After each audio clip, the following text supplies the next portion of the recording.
This episode of Talking Success is proudly sponsored by Pear Network, a platform that transforms professional networks into valuable assets. Through Pear, companies can access a wider range of qualified individuals, speed up time to hire, and reduce cost to hire significantly. The support for today's discussion underscores the commitment to advancing the future of talent acquisition. Enjoy the conversation. Hey everyone, welcome back to another episode of Talking Success. We've had a bit of a break for the last few weeks. Been crazy with a couple of projects that I may give mention to during this podcast if I'm allowed a bit of self-promotion. But we're going on a very different track today. Something that has really been missing, which is quite surprising if many of you know my background and that I've been in the world of sort of staffing for the last 25 years or so. And the one topic I've not covered in the last 4 years of doing this podcast is talent. It was one of those moments, those eureka moments, to go, what do we talk about? In terms of a bit of a theme moving forward for the next couple of months. And the obvious thing was, well, talent. So I'm delighted to be joined by Erin Louw, who is head of people at none other than TymeBank, who probably needs no introduction if you're in South Africa. If you're outside of South Africa and you're wondering who TymeBank is, I'm going to let Erin tell you a bit about them. But we do have a recording, which was, I think, the beginning of last year with TymeBank's founder, Kunyonka, who is just one of the most incredible people with the most incredible stories of how TymeBank became what it is today. But that's enough of me talking. I'm going to hand over to Erin. Erin, lovely to have you on. Thanks so much for spending the time this morning to chat with me. We had a few technical things that we were working out a minute ago, but hopefully everything's okay and stable. I'd love to get a quick intro, a bit about your background and kind of where you are today and a bit about the journey, because I know it's been pretty epic, right? Thanks, Darren. So Erin Louw. My background's actually in sports medicine and psychology. So I'm going to give a little bit of my age away, but about 20 years ago, I absolutely fell in love with finance and FinTech. At that stage, it was consumer finance. So I started within the RC's group, started out introducing corporate wellness programs in a time 20 years ago in South Africa where Wasn't it? there was literally nothing. So if you wanted to know about corporate wellness, you looked at stuff done in the States. So started with a program, spent 8 years there, wanted to expand and spread my wings. Worked in Africa, had my own company, then joined the FinTech environment. Love it. So it's consumer finance, FinTech, and now banking has kind of been the environments that I find myself feeling most safe and comfortable and where I know the ins and outs. I suppose I'm somebody that's equally comfortable in the people realm as well as in the number space, because everything boils down to pluses and minuses. So if you're able to connect behavior and how people think, and you can pick up patterns and you can start seeing certain trends happening, especially when it comes to people in your business, I think it becomes just so much more valuable, a lot more tangible versus just the kind of guesswork that people think is the challenge about managing people. So, I absolutely love it. I'm a mom of two girls that's in the future going to be changing the world by any rate at which they're going now. I think I definitely get challenged more at home than I do at the office. And I always say to the guys, sure, being a mom makes me a really good employee, and being a good employee makes me, I suppose, a really great mom. So the two worlds live in harmony with each other so far, touch wood. And married to an entrepreneur. So I have really spent most of my career dealing with living in a world where I'm just being kept real, where the corporate world and all of the philosophies and thoughts that we have about it, I really get to test against, is that even practical? Is that real? Does that work at scale? Or is this just something that we're envisioning in a glass tower concept thinking? So I think that's just been an added advantage for me. I have so many questions. As many of you sort of follow us and watch the podcast, you know that nothing's scripted at all, right? This is all just a conversation between a couple of people. So my first question, you've mentioned, I think 3 times in your opening sort of introduction about how passionate you are and how much you've kind of fallen in love with the world of fintech. What is it about the Yeah. industry that kind of really fascinates you and keeps you kind of motivated and engaged with the sector? It's the fact that it's never the same.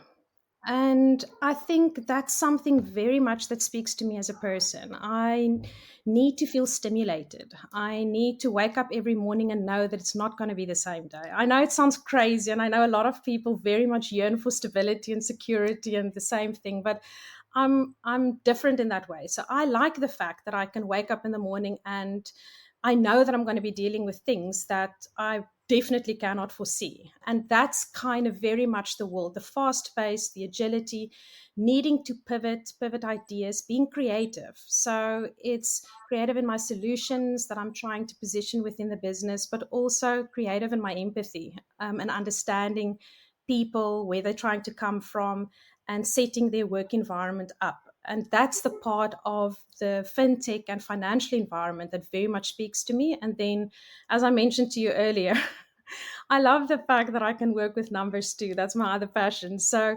being able to not just deal with conversationalistic concepts, for me, being able to translate that into analytics and building dashboards and being able to translate and communicate a very creative and sometimes fuzzy world to a bunch of most likely financially inclined, statistical, CA minded people, and merging, like creating a bridge in that environment, is what gives me energy. It's what I absolutely get I've up always for in been the morning. fascinated about the world of sort of people analytics, and this is something that I think has sort of not exploded, but has certainly grown in terms of its adoption, its understanding over the last 10, 15 years or so.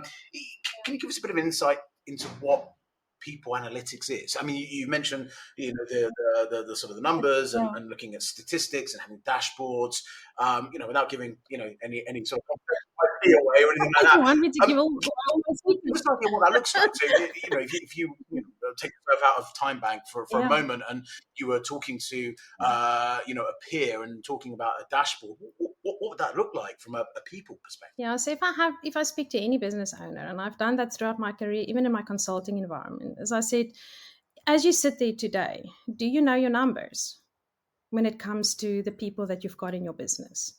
Do you know how many people you have employed? Do you know in what levels they are in the organization? Do you know how many of them want to grow? How many of them want to stay operational or be more generalists?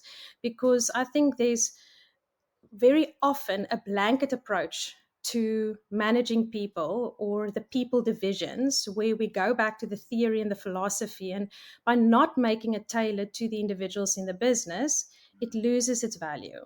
So people want choice, they want convenience, and they want a fantastic experience. So in order to provide those three things, I need to know, what am I dealing with, and I need to make informed decisions. So informed decisions literally comes from information, and information comes from data. Now, you can have many data sources. Some of them are a little bit more quantifiable, some of them are a bit more qualitative. If I get to the very nuts and bolts of it, I mean, obviously your payroll sources of, there's so much more in there if you really go and you start connecting the dots. But I'm not even talking about that. For me, people experience, rating your HR team, like, or your people team, or your managers, performance reviews. It should, all of those things should be translated into numbers that tells you about the health of your organization. Now, you can put anything into zeros and ones, right? Anything. So it's being able to create that pattern and then interpret that information and translate that into insights. So I think if you're able to close that loop, and it's different at different times. So we go through cycles, data cycles. And I think it's being able to build a pattern and a rhythm so that it doesn't feel extra into the system, because there's already a lot going on.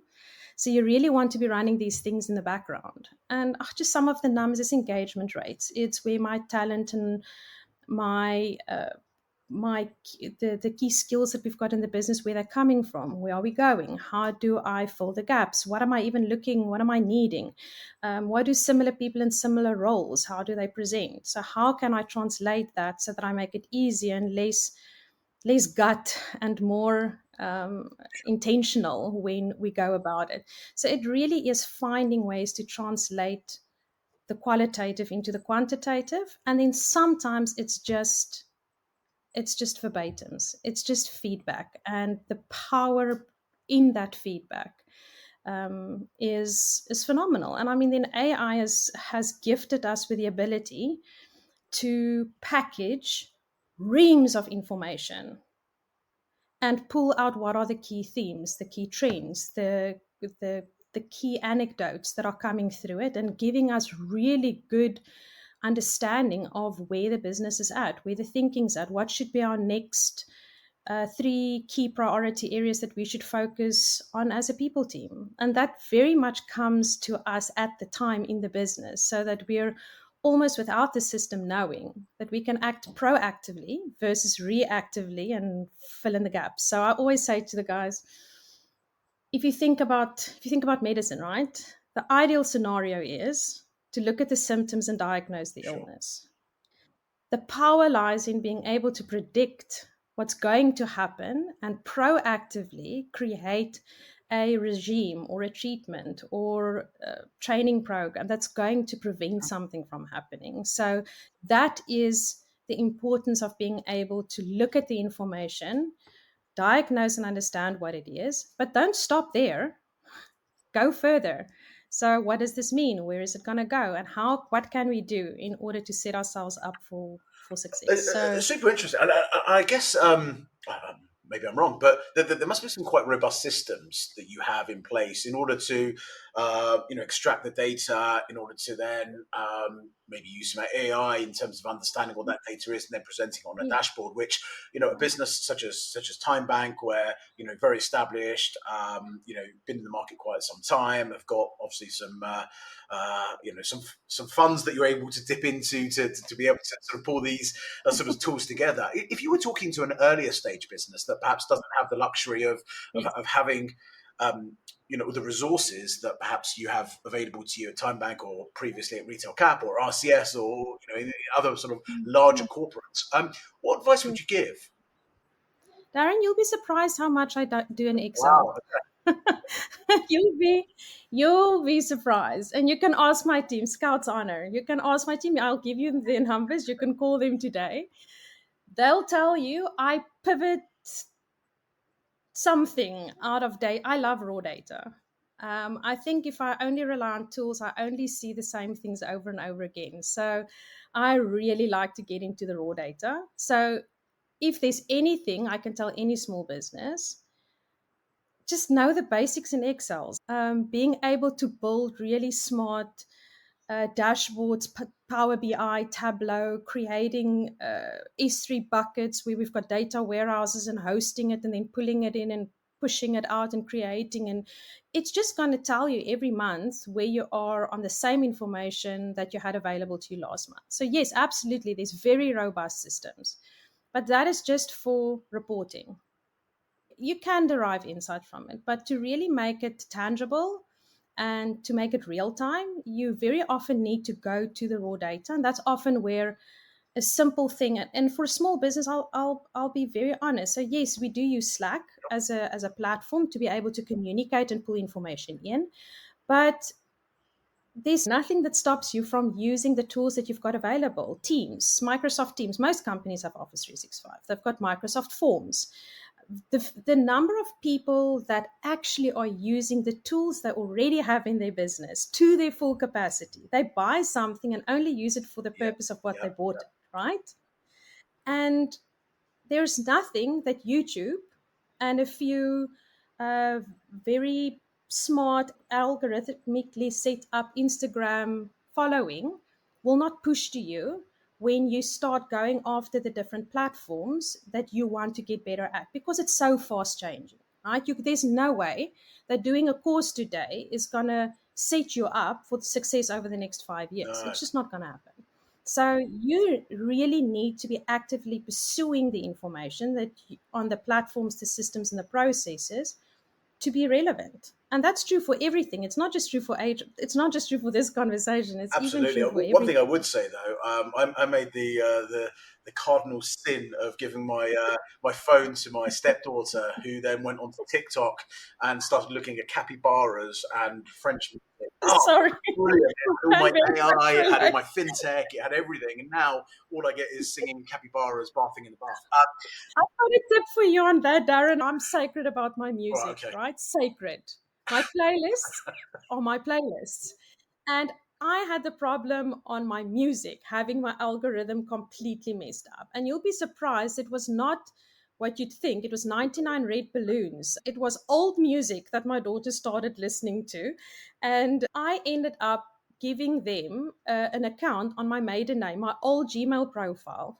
And I gave it to them, and that's the profile they use for YouTube and platforms so that I can just keep my one to Yeah, I'm not going myself. to make that mistake again. My stepdaughter says, what are you hiding? What don't you want me to see? I'm like, no, it's not about that. Like, honestly, it's not. I genuinely You don't yeah, understand, yeah. but I know. Sorry, I digress, everyone. Apologies.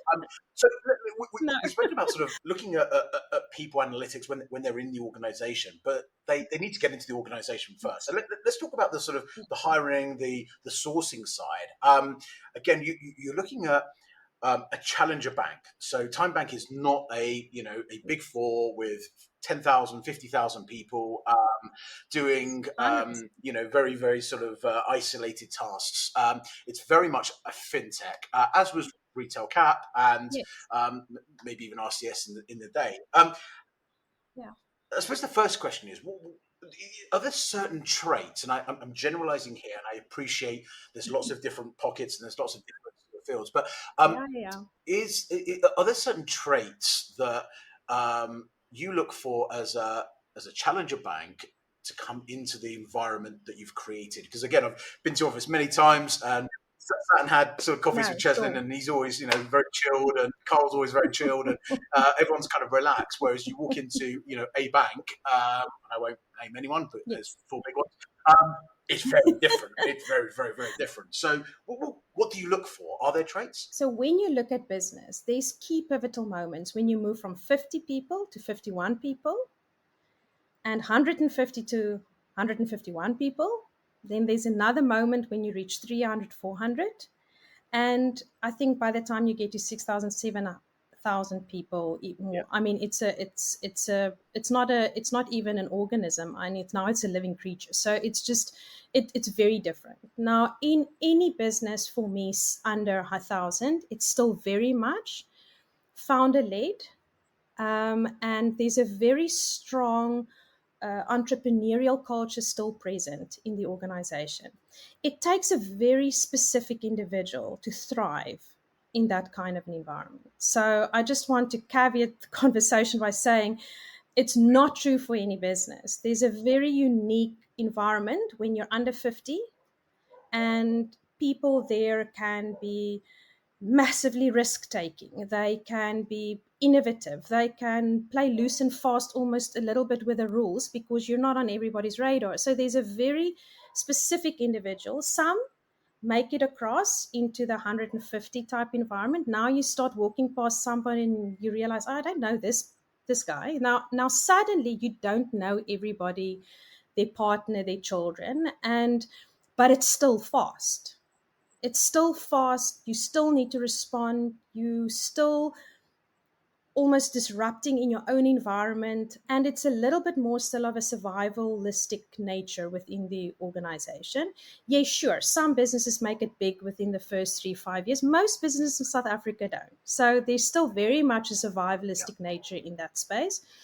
Then when you get to the 500, 600s, you still want the components and the traits of the people that got it there, and it's still present. But now you need to be a little bit more cognizant, a little bit more professional, a little bit more specific around what it is that you want to portray and what is the culture that you want to drive into the organization, because your 50% of employees are not as close to your founder led, leader led type environments. And even though it's open doors and easygoing, highly accessible leaders that we're very fortunate to have, it's still something that needs to penetrate if you want to keep that in your business. And that very much becomes the oxygen that most fintech, fast-paced type businesses survive on.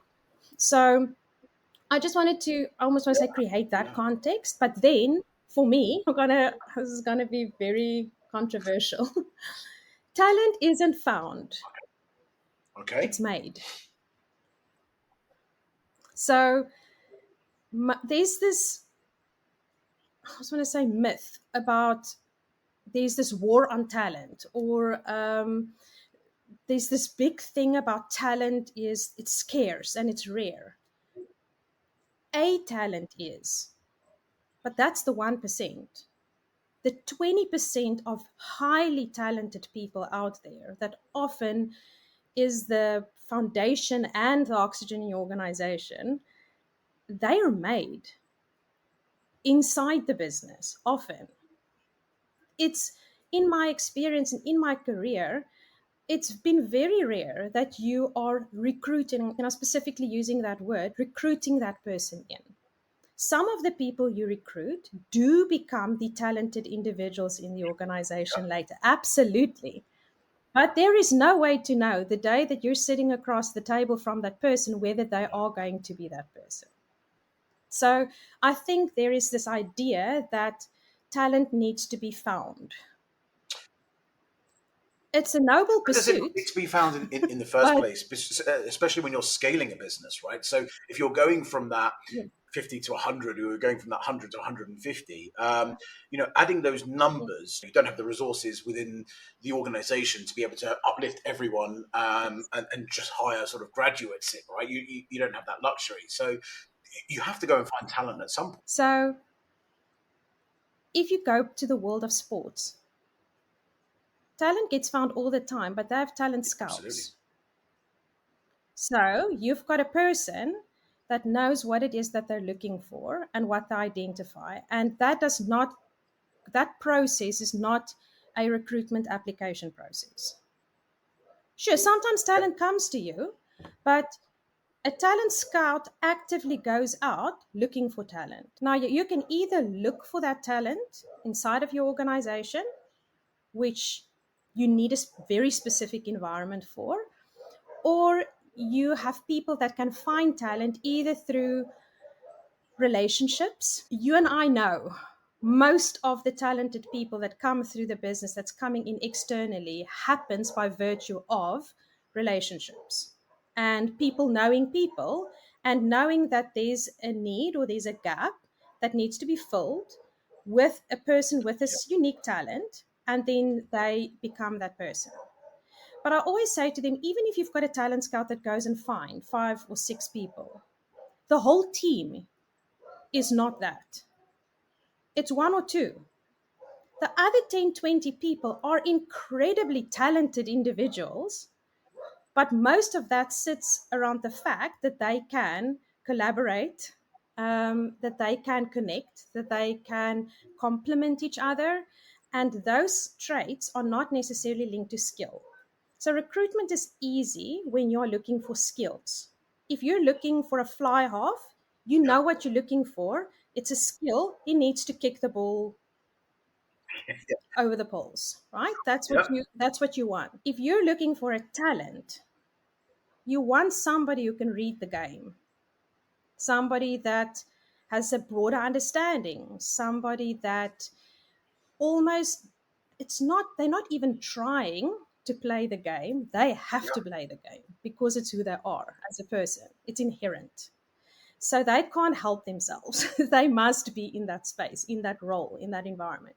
Now, that person, people know, they notice them. Now, most CEOs and a lot of leadership are actually very good talent scouts because they've been in a lot of those positions themselves. So they know what it is that they're looking for. They know how to spot it, they know the Sure. characteristics. But as each talent scout, they all have a type. So they're often looking and attracting people So you've got a tennis scout and you've got a rugby or a football scout. It's rare that a football scout is going to notice a really good tennis player. So I think where most businesses need to be very smart is that they are not only attracting a certain talent into the organization, because that completely is counterintuitive to creating a space of diversity and having a team play together. You'll end up having all the same people, and all of them are going to be fly offs, or all of them are going to be of a similar type. completely agree. You're not going to get the you're not going to get Okay, diversity of so thought. you don't, you don't, you don't. So you need to know who your people in the organization that is really good at spotting certain talents. Is this the person that's really good at spotting analysts or analytical thinking? This is a person that's really good at knowing whether somebody's going to be a great engineer.